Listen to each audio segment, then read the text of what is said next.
بسم اللہ الرحمن الرحیم۔ گمنام ہیرو کے معزز ناظرین، السلام علیکم۔ آئیے چلتے ہیں کہانی کی طرف۔ اور عمل کے دوران مکمل نگرانی کر سکتے تھے۔ اس علم کے حصول کے لیے طلباء اور طالبات میں جو خوبیاں ہونا چاہیے، ان خوبیوں کا سراغ لگا سکتے تھے۔ اس طرح انہوں نے میرا سراغ لگایا۔ میرے علاوہ اور کئی طلباء اور طالبات تھے۔ مجھ میں ایک خوبی بدرجہ اتم موجود تھی، وہ یہ کہ میں جس چیز کو دیکھتی تھی اسے دیکھتی ہی رہ جاتی تھی۔ پھر کتنے ہی عرصے بعد کوئی مجھ سے اس کے متعلق پوچھتا تو میں اس کی پوری تفصیل بتا سکتی تھی۔ یعنی جو چیز نگاہوں کے سامنے ہوتی، اسے میں اپنے دماغ میں نقش کرنا، جذب کرنا جانتی تھی۔ جب میری تربیت شروع ہوئی تو میں نے شمع کی لو کو اپنے دماغ میں جذب کرنا شروع کیا۔ میں اس سلسلے میں اپنی ایک کمزوری کا ذکر کروں گی، اور وہ یہ کہ میں اکثر بیمار رہتی تھی۔ میں فطری طور پر ضدی ہوں، جس بات کا ارادہ کر لیتی ہوں اسے کر کے ہی رہتی ہوں۔ یہ میرے پختہ قوت ارادی کی دلیل ہے۔ میرے اعصاب مضبوط ہیں، میں کسی بات سے بھی پریشان نہیں ہوتی، کوئی فکر مجھ پر غالب نہیں آتی۔ بس کبھی کبھی جسمانی طور پر بیمار پڑ جاتی ہوں۔ تربیت حاصل کرنے کے دوران جانے مجھے کیا ہو جاتا تھا، سر درد کرنے لگتا تھا اور میری تربیت ادھوری رہ جاتی تھی۔ انہی دنوں یہ خوشخبری سننے میں آئی کہ مدام رسونتی سے ہماری دوستی ہو گئی ہے، اور مدام رسونتی نے وعدہ کیا ہے کہ جلد ہی فرحاد کو بھی ہماری دوستی کی طرف مائل کر لے گی۔ لیکن فرحاد جانے کیوں ہماری قوم سے، ہمارے ملک سے مخالفت رکھتا ہے۔ وہ ہم سے دوستی پر آمادہ نہ ہوا۔ پھر پتہ چلا رسونتی ذہنی طور پر کمزور ہو گئی ہے اور اس کی خیال خوانی کی صلاحیتیں مفلوج ہو گئی ہیں۔ جب تک اس کا باقاعدہ علاج نہیں ہوگا وہ اپنی صلاحیتیں دوبارہ حاصل نہیں کر سکے گی۔ باقاعدہ علاج کرانے کے لیے اسے تل ابیت لایا گیا۔ یہی میں نے پہلی بار مدام رسونتی کو دیکھا۔ ایک بار سونیا بھی قیدی بنا کر لائی گئی تھی۔ اس کے ذریعے فرحاد کو دوستی پر آمادہ کرنے کی کوشش کی گئی، لیکن ناکامی ہوئی۔ تب بلیک میلنگ کی گئی۔ یہ شرط لگائی گئی کہ سونیا کو اس وقت رہا کیا جائے گا جب فرحاد ہم میں سے کچھ طلباء و طالبات کو اپنا علم سکھائے گا۔ ان دنوں ہمیں سونیا سے دور رکھا جاتا تھا تاکہ اس کے ذریعے فرحاد ہم تک نہ پہنچ سکے۔ ہمارے افسروں کا خیال تھا کہ وہ انتقاماً ہمارے دماغوں کو نقصان پہنچا سکتا ہے تاکہ ہم کبھی یہ علم نہ سیکھ سکیں۔ بہرحال سونیا یہاں سے نکل جانے میں کامیاب ہو گئی اور فرحاد سے ہماری دوستی نہ ہو سکی۔ اس دوران میں تربیت حاصل کرتی رہی، کبھی بیمار پڑتی رہی، کبھی صحت مند ہو کر پوری توجہ سے درجہ بدرجہ تمام مشقوں سے گزرتی رہی۔ اور وہ میرے بہت ہی مصروف ترین دن تھے۔ صرف مشقیں حاصل کرنے تک مصروفیت نہیں تھی، مجھے کئی زبانیں سکھائی جا رہی تھیں۔ یوں تو میں پہلے ہی انگریزی اور عبرانی زبان جانتی ہوں۔ سب سے پہلے مجھے جو زبان سکھائی گئی وہ اردو تھی، کیونکہ یہ فرحاد کی زبان تھی، اس لیے اسے سب سے پہلے سکھایا گیا۔ ہمارے ہاں اس بات کا ریکارڈ ہے کہ فرحاد، رسونتی اور سونیا کتنی زبانیں جانتے ہیں۔ اس کے مطابق مجھے اردو کے بعد جاپانی زبان سیکھنے کے لیے کہا گیا، لیکن میں پھر بیمار پڑ گئی۔ میرے اساتذہ نے کوئی زیادہ توجہ نہیں دی کیونکہ میں عام طالبات کی طرح تھی۔ ابھی خیال خوانی کا فن مجھ سے بہت دور تھا اور نہ جانے میں وہاں تک پہنچ بھی سکتی تھی یا نہیں۔ میں اپنی تربیت گاہ میں سب سے نازک اندام لڑکی تھی۔ مجھ میں آج بھی اتنی نزاکت اور نفاست ہے کہ میں کسی کے قریب بیٹھنا گوارا نہیں کرتی۔ بحالت مجبوری کچھ دیر کے لیے کسی کو برداشت کر لیتی ہوں۔ اتنی بڑی دنیا میں صرف میری ایک ماں ہے جسے میں ماما کہتی ہوں۔ میں آج بھی ان کے سینے پر سر رکھ کر سو جاتی ہوں، کسی اور کے اتنا قریب نہیں جاتی۔ اگر کوئی میرے آس پاس ذرا سا چھینک لے یا کھانسنا کھنکارنا شروع کرے تو میں اسے کبھی برداشت نہیں کرتی، کیونکہ اس پر بس نہیں چلتا، اس لیے وہاں سے خود اٹھ جاتی ہوں، دور چلی جاتی ہوں۔ ہاسٹل میں میرے لیے علیحدہ کمرہ ہے اور میں اپنے کمرے میں کسی کو آنے نہیں دیتی۔ میری ان عادتوں کے باعث طلباء و طالبات مجھے نک چڑی کہتے ہیں اور میرے اساتذہ مجھے مغرور سمجھ کر زیادہ توجہ نہیں دیتے۔ میں ان حالات میں شمع بینی کے مراحل سے گزرتی جا رہی تھی۔ ایسے ہی وقت ہمارے محترم ربیع اسفند یار تربیت گاہ کا معائنہ کرنے تشریف لائے۔ وہ سال میں ایک بار ضرور آتے تھے۔ اس سال کے اختتام پر ان کی نظر مجھ پر پڑی۔ میں نے انہیں دیکھا، پھر دیکھتی ہی رہ گئی۔ چند سیکنڈ کے بعد انہوں نے خود ہی نظریں ہٹا لی۔ مجھ سے پوچھا، تمہارا نام کیا ہے؟ میں نے بدستور ان کی طرف دیکھتے ہوئے جواب دیا، شیبہ مدام۔ اچھا، تو کیا تم وہی ہو جو اکثر بیمار رہتی ہے؟ میں نے بڑے ہی ٹھہرے ہوئے انداز میں جواب دیا، جی ہاں، بیماری میرے بس میں نہیں ہے، جو بس میں ہے اس کے لیے کوشش کر رہی ہوں۔ محترم ربیع کی روحانی کرامات سب کو تسلیم کرتے ہیں۔ اگر آپ مجھ پر عنایت فرمائیں اور میرے مرض کی تشخیص کریں تو یقین کامل ہے میں بیماریوں سے نجات حاصل کر لوں گی۔ انہوں نے سر ہلایا، پھر تربیت گاہ کے پرنسپل سے کہا میں شیبہ کی پروگریس رپورٹ پڑھنا چاہتا ہوں۔ پھر انہوں نے میرے سر پر ہاتھ رکھ کر کہا بیٹی میرے ساتھ آؤ۔ وہ اتنی نرمی اور میٹھے انداز میں بولتے ہیں کہ دل ان کی طرف کھینچا چلا جاتا ہے۔ وہ میرے پاس سے گھوم کر جانے لگے، مجھے محسوس ہوا جیسے میں آپ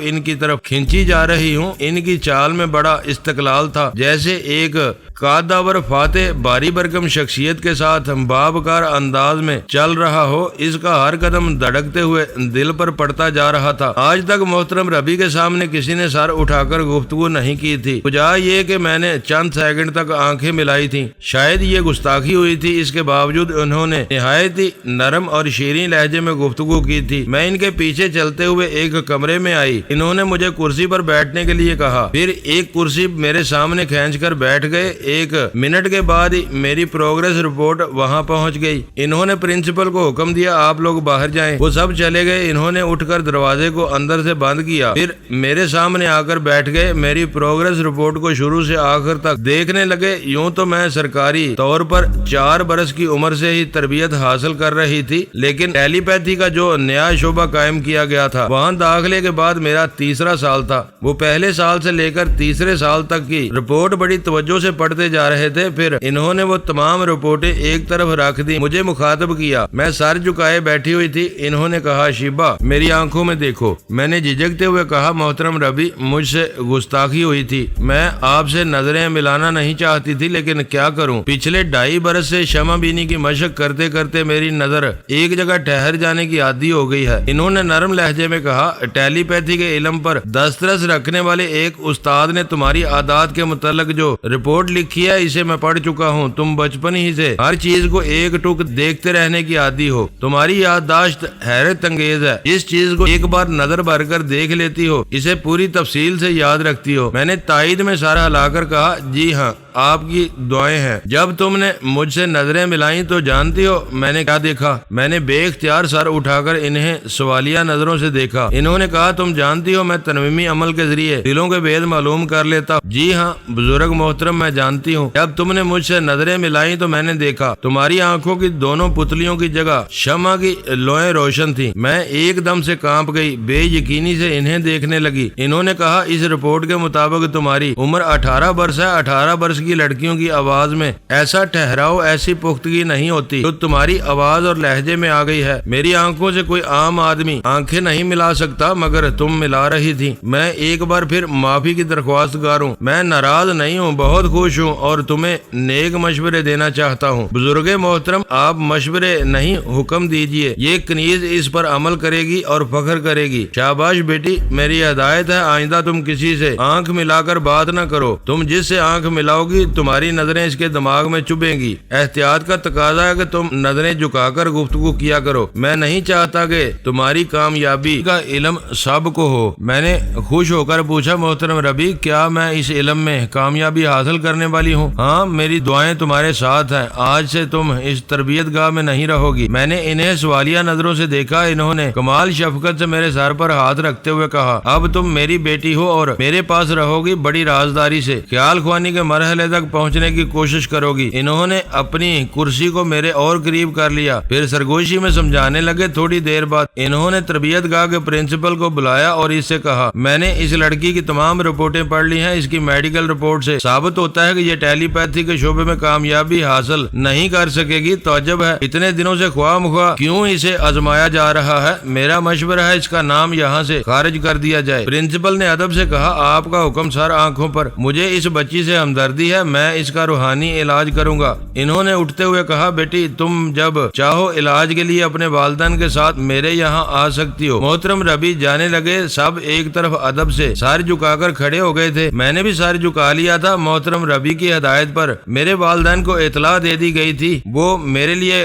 گاڑی لے کر آئے۔ میں نے اس تربیت گاہ سے ٹرانسفر سرٹیفکیٹ حاصل کیا اور والدین کے ساتھ اپنے گھر چلی گئی۔ مجھے ابھی اس بات کا یقین نہیں تھا کہ میں خیال خوانی کے مرحلے مرحلے تک پہنچ سکوں گی۔ تربیت گاہ سے نکلنے کے بعد دوسرے دن ہی میری رہائش کا انتظام محترم ربی کی محل نما کوٹھی میں کیا گیا۔ وہاں ربی کے حکم کے بغیر پرندہ بھی پر نہیں مار سکتا تھا۔ اعلیٰ حکام بھی ان کی اجازت سے داخل ہوتے تھے۔ اس رہائش گاہ کے اطراف بہت دور دور تک اونچی چار دیواری تھی اور اس چار دیواری کے باہر مسلم گارڈز دن رات موجود رہتے تھے۔ یہاں کے پرسکون اور آرام دہ ماحول میں میں نے شمع بینی کے تمام مراحل طے کر لیے۔ میں سمجھتی ہوں اگر مجھے محترم ربی سے باپ کی شفقت اور توجہ نہ ملتی تو شاید میں یہ علم حاصل نہ کر سکتی۔ انہوں نے مجھے ہر طرح کا آرام پہنچایا۔ کبھی کبھی وہ مجھ پر تنویمی عمل کرتے، اس کے ذریعے میری بیماری دور کرتے تھے۔ میرے دماغ میں یہ پختگی پیدا کرتے تھے کہ میں پوری توجہ اور ارتکاز توجہ کے ساتھ ٹیلی پیتھی کا علم حاصل کر رہی ہوں اور جلد ہی ٹیلی پیتھی کی انتہا تک پہنچنے والی ہوں۔ مجھے یہاں رازداری سے اس لیے رکھا گیا تھا کہ تربیت گاہ کے طلباء و طالبات مجھے پہچانتے تھے۔ انہیں یہی تاثر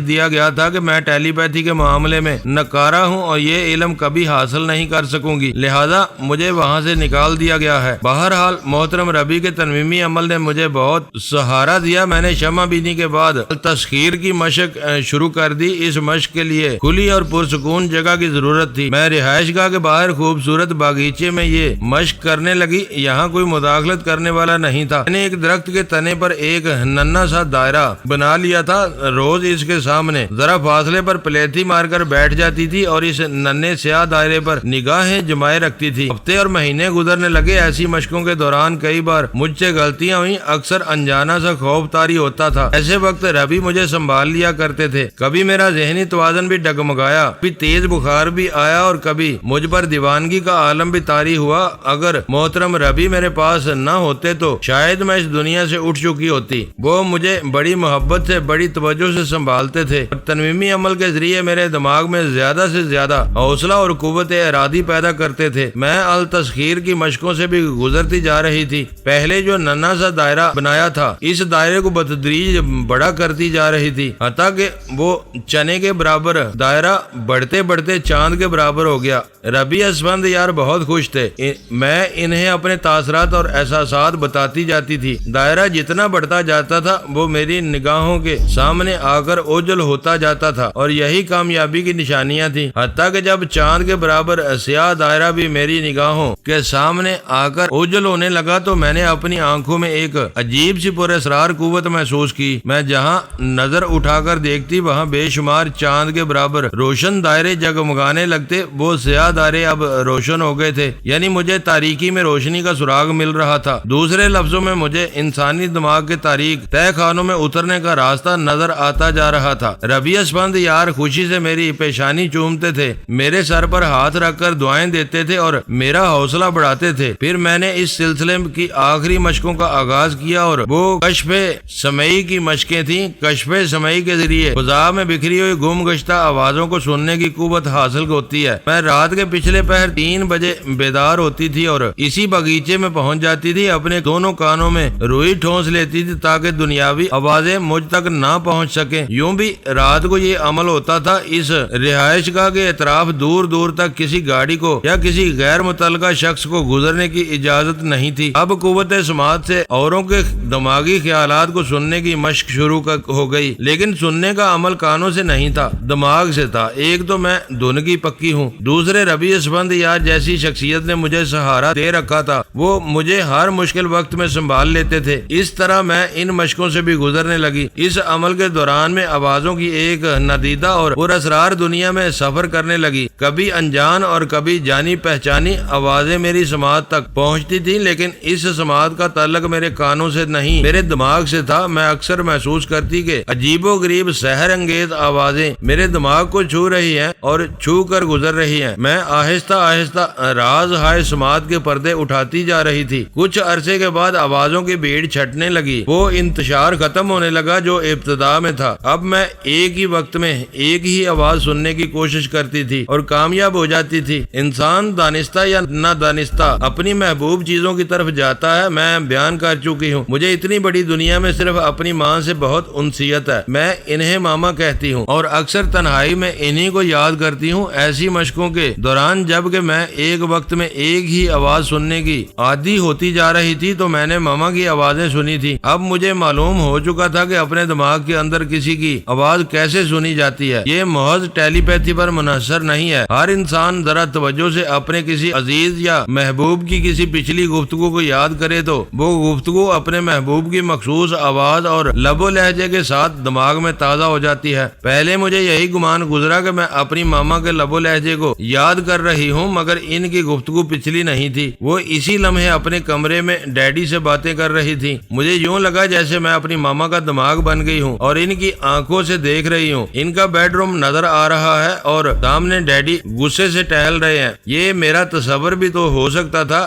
ہم میلوں دور رہنے والے کے متعلق سوچتے ہیں تو تصور کی آنکھ سے ہمیں وہی کمرہ اور ان کا وہی انداز نظر آتا ہے جو ہم دیکھ چکے ہوتے ہیں۔ بھلا اس کی تصدیق کیسے ہو سکتی تھی کہ میں امی کے دماغ میں ہوں؟ میں ان کے ذریعے یا دوسرے لفظوں میں ٹیلی پیتھی کے ذریعے ان کے بیڈ روم کا منظر دیکھ رہی ہوں۔ ڈیڈی غصے میں ٹہلتے ہوئے کہہ رہے تھے، میں پوچھتا ہوں آخر ہماری بیٹی وہاں کیوں رہتی ہے؟ وہ ہماری ہے، اسے ہمارے گھر میں رہنا چاہیے۔ ہمارے ہاں اس چیز کی کمی ہے۔ اس کا نانا صرف تل ابید کا نہیں بلکہ پورے اسرائیل کا سب سے بڑا امپورٹر ہے۔ میں یہاں انٹیلیجنس کا ڈائریکٹر جنرل ہوں۔ ہمیں کس بات کی کمی ہے؟ کیا ہم اپنی بیٹی کی پرورش نہیں کر سکتے؟ میری ماما نے نرمی سے جواب دیا۔ وہ سدا بیمار رہتی تھی۔ جب سے محترم ربی نے اس کے سر پر شفقت سے ہاتھ رکھا ہے، اسے بیٹی بنایا ہے، وہ صحت مند ہوتی جا رہی ہے۔ میں ماں ہوں، میرا دل چاہتا ہے کہ ہمیشہ اسے کلیجے سے لگا کر رکھوں، لیکن ممتا کا تقاضا یہ بھی ہے کہ بیٹی کی صحت اور خوشگوار زندگی کے لیے قربانیاں دے، اور میں اپنی محبت کو قربان کر رہی ہوں۔ اس کے لیے اندر ہی اندر تڑپتی ہوں، مگر اس کی خوشی میں خوش ہوں۔ میرے ڈیڈی نے کہا، کوئی کسی کو یوں ہی اپنے گھر میں نہیں رکھتا۔ ہماری بچی جوان ہے، اس کا مثالی حسن کسی کو بھی نیت کو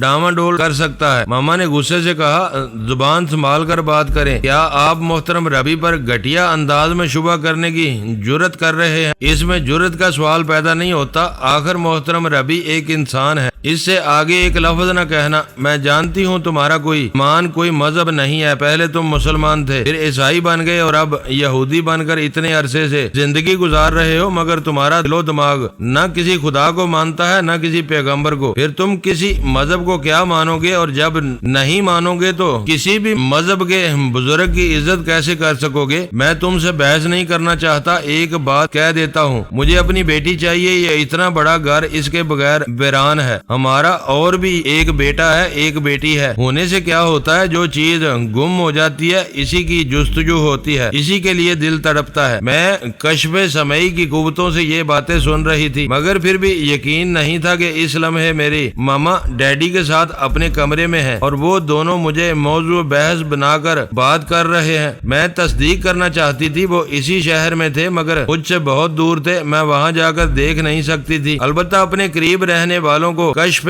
سمعی کے ذریعے آزما سکتی تھی۔ پھر میں نے آزمانا شروع کیا۔ میں نے شمع کی جلتی ہوئی لو کا تصور کیا، وہ لو میری نگاہوں کے سامنے سلگنے لگی۔ پھر میں نے ربی اسفند یار کا تصور کیا، ان کا چہرہ اس جلتی ہوئی لو کے درمیان نظر آنے لگا۔ میں نے چہرے سے قطع نظر ان کی آنکھوں کو توجہ سے دیکھا۔ اب شمع کی جلتی ہوئی لو پر صرف ان کی دو آنکھیں نظر آئیں۔ مجھے ان کی آنکھوں میں آنکھیں ڈالنے کا حوصلہ تھا۔ میری نظریں ان کی خیالی نظروں سے ٹکرانے لگیں۔ اس کے بعد میں نے ان کی آواز اور ان کے لب و لہجے کو اندرونی سماعت سے سننے کی کوشش کی اور پلک جھپکتے ہی کامیاب ہو گئی۔ میں نے دیکھا ربی اسفند یار کچھ بے چین ہو گئے تھے، خلا میں گھورتے ہوئے کہہ رہے تھے، میں نے اپنے دماغ کا دروازہ کھول دیا ہے، مجھے بتاؤ کون ہو؟ فرحاد تم، رسونتی تم ہو؟ فرحاد تم ہو، رسونتی تم ہو؟ محترم ربی کے دماغ میں ٹیلی پیتھی کی لہریں نہیں پہنچ سکتی، وہ سانس روک لیتے ہیں۔ اس وقت انہوں نے دماغ کو کھلا چھوڑ دیا تھا، اسی لیے میں ان کی باتیں سن رہی تھی، لیکن یہ بھی تو میرا تصور ہی ہو سکتا تھا۔ میں خوش فہمی میں مبتلا نہیں ہونا چاہتی تھی۔ میں نے آزمانے کے لیے کہا، میں شیبہ بول رہی ہوں۔ وہ ایک دم سے چونک کر اپنی جگہ سیدھے ہو کر بیٹھ گئے۔ شیبہ؟ ہاں میں شیبہ ہوں۔ ابھی جانے کیوں خوش فہمی میں مبتلا ہو رہی ہوں؟ آزمانا چاہتی ہوں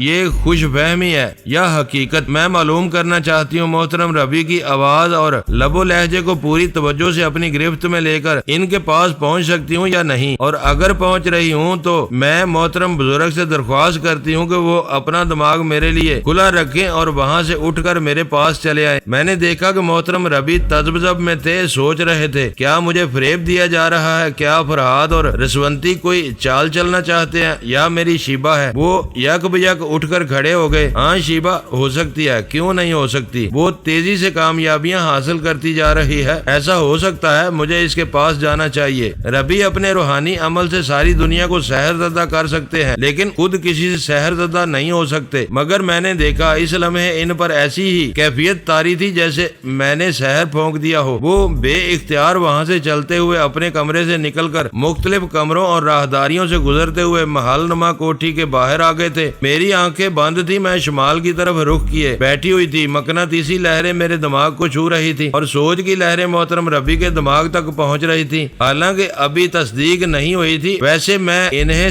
اپنی طرف آتے ہوئے دیکھ رہی تھی۔ وہ اپنی خوبصورت باغیچے کی ربشوں سے گزرتے ہوئے میرے پیچھے آ کر کھڑے ہو گئے تھے۔ انہوں نے چند لمحوں تک مجھے دیکھا، انتظار کیا، پھر وہاں سے ہٹ کر سامنے آ کر کھڑے ہو گئے۔ میں آنکھیں بند کیے ہوئے تھی۔ دماغ نے کہا آنکھیں کھول دو، بند آنکھوں کا سپنا کھلی آنکھیں پورا کر دیں گی، اور جو سپنا پورا ہو جائے اپنے معمول کو اپنے سامنے کھینچ لائے۔ وہ سپنا نہیں ہوتا، ٹیلی پیتھی کی لہریں ہوتی ہیں۔ میں نے آنکھیں کھول دی، پھر ایک دم سے گڑبڑا گئی۔ ربی اسفند یار میرے سامنے کھڑے ہوئے مجھے گہری نظروں سے دیکھ رہے تھے۔ وہ آہستہ آہستہ میرے سامنے دوزانو ہو گئے۔ میں نے پوچھا محترم ربی، کیا یہ سب کچھ خواب ہے؟ بیٹی کیسا خواب؟ آپ مجھے اتنا بتا دیں، اپنی مرضی سے آئے ہیں یا میں نے آپ کو بلایا ہے؟ وہ مجھے بڑی پر امید نظروں سے دیکھتے ہوئے بولے۔ میں نے اپنے دماغ میں اجنبی سوچ کی لہریں محسوس کی۔ میں چاہتا تو سانس روک کر ان لہروں کو واپس کر دیتا، مگر میں نے پوچھا تھا میرے دماغ میں کون ہے، فرہاد ہے یا رسونتی؟ مگر مجھے جو جواب ملا اس کی توقع نہیں کر سکتا تھا۔ مجھے تمہاری آواز،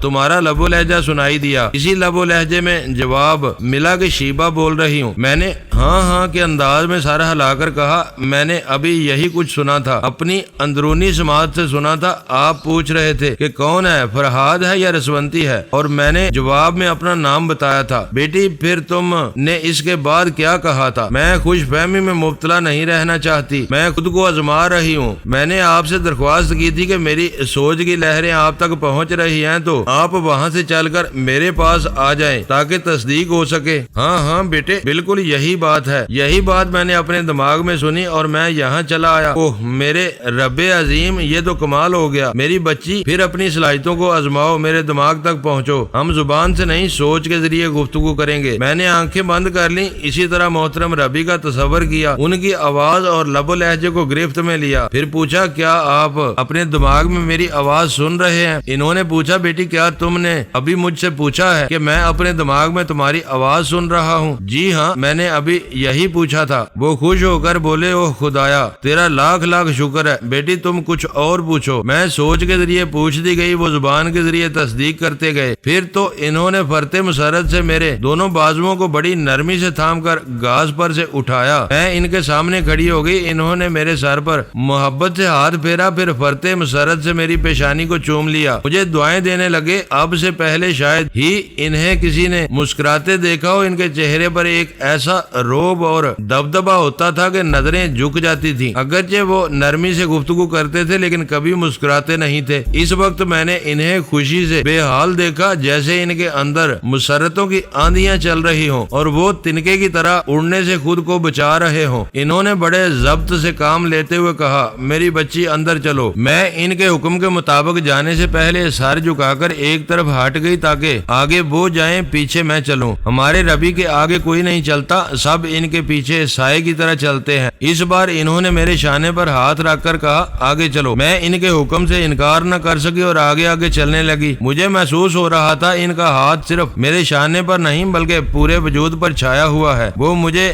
سایہ دے رہے ہیں، جیسے میں بیمار ہوں مجھے ہوا نہ لگے، میں حسن کمال ہوں کسی کی نظر نہ لگے، میں طویل مسافتوں کی ایک تنہا مسافر ہوں مجھے دھوپ نہ لگے۔ وہ مجھے بڑی شفقت سے اندر لے آئے، ایک آرام دہ کرسی پر بیٹھنے کے لیے کہا، پھر میرے سامنے بیٹھ کر میرے ایک ہاتھ کو تھام کر کہنے لگے، آج سے تمہاری آزمائشوں کا دور شروع ہو رہا ہے۔ تم کس قدر محب وطن ہو، اپنی قوم کے لیے، اپنے وطن کے لیے کتنی قربانیاں دے سکتی ہو۔ میں نے سر جھکا کر کہا، اے بزرگ عظیم، عظیم تر پیشوائے یہودا، اے محترم ربی، آپ کی روحانی عظمتوں سے ہمارے ملک اور قوم کا وقار قائم ہے۔ میں آپ کے لیے جان دوں گی تو گویا اپنے ملک اور قوم کے لیے قربانیاں دوں گی۔ آپ اسی لمحے یا کسی بھی لمحے حکم دے سکتے ہیں، آپ کی شان ہے، حکم دینا میرا فرض ہے جان دینا۔ شاباش بیٹی، میں پہلے ہی تنویمی عمل کے ذریعے معلوم کر چکا ہوں، تم بہت ہی فرما بردار ہو، اپنے ملک اور قوم کے لیے کسی بھی کی وقت جان کی بازی لگا سکتی ہو، میری بے انتہا عزت کرتی ہو، میری خاطر سب کچھ قربان کر سکتی ہو۔ لیکن بیٹے، ہماری دنیا میں انسان کی سوچ کو، اس کے مزاج کو، اس کی محبت اور وفاؤں کو بدل دینے کے لیے کئی ہتھ کنڈے استعمال کیے جاتے ہیں، مثلاً کئی طرح سے برین واش کیا جاتا ہے۔ آج تمہارے دل اور دماغ میں ہمارے لیے جو محبت اور وفائیں ہیں، انہیں بآسانی دھویا جا سکتا ہے۔ تمہیں سب سے زیادہ خطرہ فرحاد اور رسونتی کی طرف سے ہے۔ میں سمجھتی ہوں ایک میدان جنگ میں دو مخالف سپاہی نہیں رہ سکتے، میدان مارنے کے لیے وہ ایک دوسرے کو ختم کر دینا چاہتے ہیں، نتیجے میں ایک ختم ہوتا ہے، دوسرا باقی رہ جاتا ہے۔ فرحاد اور رسونتی مجھے ختم کرنے کی کوشش کریں گے۔ میرا پہلا مشورہ ہے تم فی الحال کسی ایسے میدان میں نہ آنا جہاں ان دونوں سے ٹکراؤ کا ذرا بھی امکان ہو۔ میں نہیں آؤں گی، وہ ضرور آئیں گے۔ میرا دوسرا مشورہ ہے ٹیلی پیتھی کے علم کو ہمیشہ راز میں رکھو۔ اگر تم چاہو تو میرے اور تمہارے سوا کسی تیسری ہستی کو اس کا علم نہیں ہو سکے گا۔ کیا یہ ممکن ہے؟ اگر تم قوت ارادی سے کام لو تو ممکن ہے۔ تنویمی عمل کے دوران مجھے معلوم ہوا کہ تم اپنی ماما کو بہت چاہتی ہو، شاید دنیا میں ماں سے زیادہ عزیز ہستی تمہارے لیے کوئی نہیں ہے، تم ان سے بھی یہ علم چھپا سکتی ہو۔ میں نے شدید حیرانی سے پوچھا، کیا اپنی ماما سے بھی؟ ہاں بیٹی، میری بات کو یوں سمجھو کہ محبت اور وفا اپنوں کے لیے ہوتی ہے، اور جو اپنے عزیز ترین ہوتے ہیں ان کے لیے بہت زیادہ ہوتی ہے۔ ہم ان سے کوئی بات نہیں چھپاتے، لیکن ایسی بات جو سب کی فلاح و بہبود کے لیے ہو اور اپنی عزیز ترین ہستی کے لیے بھی لازمی ہو، تو ایسی حالت میں ہمیں وہ بات چھپانا چاہیے۔ میں اگر ماما کو کہہ دوں تو وہ کسی کو نہیں بتائیں گی۔ مجھے معلوم ہے تمہاری ماما اپنے باپ کو بہت چاہتی ہیں، تمہارے نانا سے بہت محبت کرتی ہیں۔ تم کہو تو تمہارے سامنے ماما پر تنویمی عمل کروں اور ان کے دل کی بات ان کی زبان پر لے آؤں؟ وہ بھی یہی کہیں گی۔ اگر وہ اپنی کوئی بات اپنے باپ کو بتائیں گی تو وہ کسی دوسرے کو نہیں بتائیں گے۔ اسی طرح محبت اور اعتماد کا سلسلہ آگے بڑھتا جاتا ہے۔ ہر شخص اپنے چاہنے والے کے متعلق یہی سوچتا ہے کہ وہ کسی اور کو وہ بات نہیں بتائے گا، یعنی تمہاری بات کا جو سلسلہ چلے گا وہ تمہاری ماں تمہارے نانا سے ہوتا ہوا جانے کہاں سے کہاں تک پہنچے گا۔ کیا ہم اپنے اعلیٰ حکام کو بھی نہیں بتائیں گے؟ میں نے کہا نا، کسی کو نہیں بتائیں گے۔ حکام بدلتے رہتے ہیں، یہ ملک ایک ہی رہے گا، لیکن جانے کیسے کیسے حکمراں آئیں گے، ان کی پالیسیاں بدلتی رہیں گی۔ میرا علم اپنے ملک اور قوم کے کام کس طرح آئے گا، میں طریقہ کار بتاتا رہوں گا، تم اس پر عمل کرتی رہو گی، پھر دیکھو گی کس طرح گمنام رہ کر ملک و قوم کی خدمت کرتی ہو۔ مجھے اپنے ربی پر اتنا اعتماد تھا جتنا کسی پر نہیں ہو سکتا۔ انہوں نے پہلا مشورہ دیا، مجھے کبھی فرحاد اور رسونتی سے ٹکرانا نہیں چاہیے، ان سے بچ کر رہنا چاہیے اور اپنا کام کرتے رہنا چاہیے۔ انہوں نے دوسرا مشورہ دیا، اپنے اس علم کو ہمیشہ راز میں رکھوں۔ میں دیکھنا چاہتی تھی کہ ان کے تعاون سے یہ کب تک راز میں رہ سکتا ہے۔ انہوں نے تیسرا مشورہ دیا، میں براہ راست کبھی کسی کے دماغ میں پہنچ کر اپنی آواز اور لب و لہجہ نہ سناؤں۔ ہو سکتا ہے کہ کبھی ایسے شخص کے دماغ میں پہنچ جاؤ جہاں پہلے سے فرحاد اور رسونتی موجود ہوں تو میں ان کی گرفت میں آ جاؤں گی، لہذا ابتدا ہی سے احتیاطی تدابیر اختیار کر لینا چاہیے۔ انہوں نے بہت غور و خوض کے بعد یہی فیصلہ کیا کہ مجھے کمپیوٹر کے ذریعے دوسروں سے رابطہ قائم کرنا چاہیے۔ اب کمپیوٹر کا مسئلہ ہمارے سامنے آیا کہ ہم یہ کس طرح حاصل کریں، کس سے حاصل کریں، اور جس سے بھی حاصل کریں گے وہ ہمارا رازدار ضرور رہے گا۔ ہمارے ملک میں خاص سرکاری شعبوں میں کمپیوٹر استعمال کیا جاتا ہے۔ نیو یارک کی ایک بہت بڑی کمپنی خاص قسم کے کمپیوٹر ہمارے ہاں بھیجتی ہے۔ اس کے علاوہ کئی ایسی کمپنیاں ہیں جو کمپیوٹر کے سامان امپورٹ کرتی ہیں اور انہیں یہاں اسمبل کیا جاتا ہے۔ یہ ساری کمپنیاں یہودیوں کی ہیں۔ یہ سب ربی اسفند یار سے بے حد عقیدت رکھتے ہیں۔ ربی نے ان کے متعلق میرے ذریعے معلومات حاصل کی، ان کی آوازیں سنائی، میں ان کے لب و لہجے کو گرفت میں لے کر ایک ایک کمپنی کے مالک کے دماغ میں پہنچتی تھی اور اس کے متعلق معلومات حاصل کرتی تھی، پھر ربی کو رپورٹ سناتی تھی۔ ان میں سے ایک کمپنی کے مالک کا نام ہیرالڈ تھا۔ وہ مالک ہونے کے ساتھ تجربہ کار میکینک بھی تھا، ریڈیو، ٹی وی، ٹرانسمیٹر اور کمپیوٹر کی ٹیکنیک اور ان کی باریکیوں کو خوب سمجھتا تھا، بلکہ ہمارے ملک کی افواج کے لیے ایسے کمپیوٹر تیار کر رہا تھا جو کمپیوٹر کے ساتھ ٹرانسمیٹر بھی تھے۔ کیونکہ وہ ہمارے ملک کے لیے ایک اہم فرض انجام دے رہا تھا، اس لیے بزنس مین ہونے کے علاوہ وہ ہمارے ملک کا رازدار بھی تھا۔ اس ناطے سے وہ ربی اسفند یار کے زیر اثر تھا۔ اس کمپنی کے دو بائی حصہ دار تھے، ایک کا نام ہیرالڈ اور دوسرے کا نام جیرالڈ جیرالڈ تھا۔ میں نے خیال خوانی کے ذریعے معلوم کیا جیرالڈ سازش کے ذریعے پوری کمپنی کا مالک بننا چاہتا تھا، اسی کے لیے ہیرالڈ کو راستے سے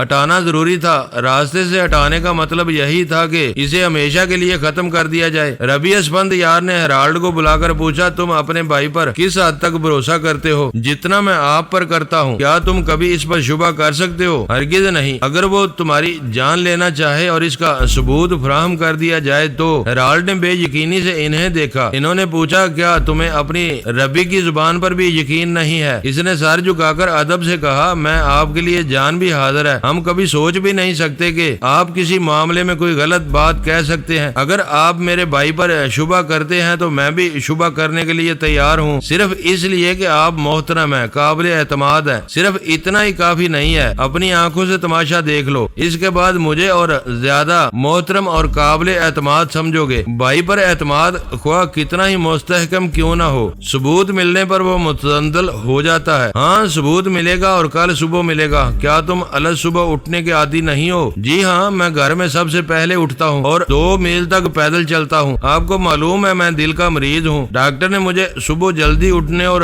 2 میل تک چلنے کے لیے کہا ہے۔ جب تم 2 میل پیدل چل کر واپس آتے ہو تو تمہارے لیے ایک گلاس دودھ تیار رہتا ہے، تم اسے پیتے ہو۔ جی ہاں، یہ میری عادت ہے۔ کل صبح یہی عادت تمہاری جان لے لے گی۔ کیا مطلب؟ اس نے چونک کر ربی کو دیکھا۔ انہوں نے کہا، تمہارے ہاں جس ڈیری فارم سے دودھ آتا ہے اس فارم میں تمہارا بھائی جیرالڈ حصہ دار ہے۔ جی ہاں، وہ اپنا کاروبار پھیلانے کے چکر میں رہتا ہے اور اس چکر میں بھی ہے کہ تمہارا یہ کمپیوٹر والا تمام کاروبار اسی کی مٹھی میں آ جائے اور تم راستے سے ہٹ جاؤ۔ کل جو دودھ کی بوتل تمہارے دروازے پر رکھی جائے گی اس میں زہر ملا ہوگا، تمہاری بیوی کو بھی اس کا علم نہیں ہوگا۔ وہ بیچاری اسے گرم کرے گی اور تمہارے لیے گلاس میں ڈال کر تمہارے کمرے میں لے جا کر رکھ دے گی۔ آپ یہ کہنا چاہتے ہیں کہ اس دودھ میں میرا بھائی جیرالڈ زہر ملائے گا؟ میں یہی کہہ رہا ہوں محترم ربی، میں آپ کی بہت عزت کرتا ہوں، میں یہ کہنے کی جرات نہیں کر سکتا کہ آپ غلط بیانی سے کام لے رہے ہیں۔ معزز ناظرین، لائک کریں، شیئر کریں اور کمنٹس باکس میں پاک آرمی زندہ باد، پاکستان پائندہ باد کا نعرہ ضرور درج کر کے اپنے ملک پر فخر کریں اور پاکستان کی بنیادیں مضبوط کرنے میں اپنا کردار ادا کریں۔ ویڈیو دیکھنے کا شکریہ۔ معزز ناظرین، اپنا خیال رکھیے گا اور ہمارے چینل کا بھی۔ ISI پاک آرمی زندہ باد، پاکستان پائندہ باد۔